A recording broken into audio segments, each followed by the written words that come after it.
Boker Tov, everyone. We're in Siman Reish Samech Gimel, the end of Seif Yud, and the Ramah says as follows: V'ikar hadlaka tluya banerot shemadlikin ala shulchan, aval lo bishar hanerot shebabayit. Back in the day, they used to light candles for their electricity. I mean, no electricity, but for the lights in their house. So the Ramah is saying the main lighting are because now a person is doing candle lighting of Shabbat. Well, the guy lights 50 candles, lights around his whole house. But okay, he has what are the ones specifically for Shabbat? The ones that are lit on the table. So those are the main ones, but not the other ones. That's the one you make the bracha on, the ones that you light on the table. So now the question is, do we learn from here that you have to light on your table or not? And it seems like Ashkenazim go with this, but it's not. That's kind of a minhag. The main thing is that the light is in a place. We're going to see this in the next point where you benefit from while you're eating. So it could be off the table, it could be on the table. And when it's on the table, it's more tricky as far as muktzeh, because you can't move it off the table. So if you're cleaning the table, etc., with tablecloths and removing plastic tablecloths, there could be issues there.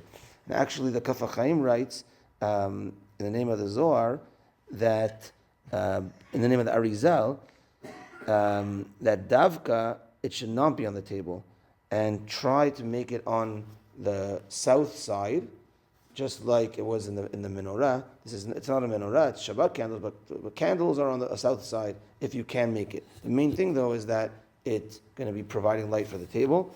And he says again that davka makpid that it was not on the table. Okay, the Ramah continues that וצריך להניח הנרות במקום שמדליקים ולא להדליק במקום זה ולהניח במקום אחר. That you're supposed to, when you light it, not to light it and move it to somewhere else. Light it and leave it where it's lit. Not regarding the laws of muktzeh. On Shabbat you can't move it. But even when you light it before Shabbat, now I want to light it over here, move it over there. So the explanation here, says the Mishnah Berurah, is because it's supposed to be hadlaka osa mitzvah, just like by Chanukah. When I light it, that's when the mitzvah is. Ladlik ner Shabbat.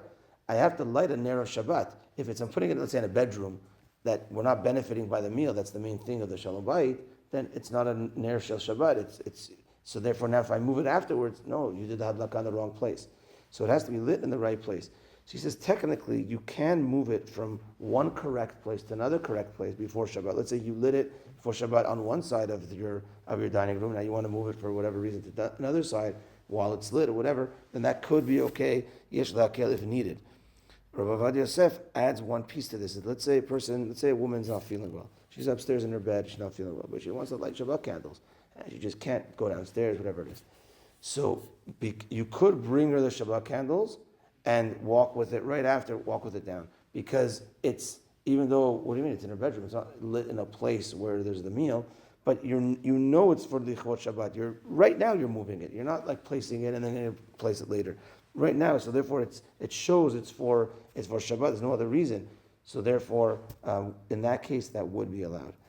Okay, that's that for today. Minchat tonight at 4:45. Have a good day, everyone. Tanah D'Eliyahu.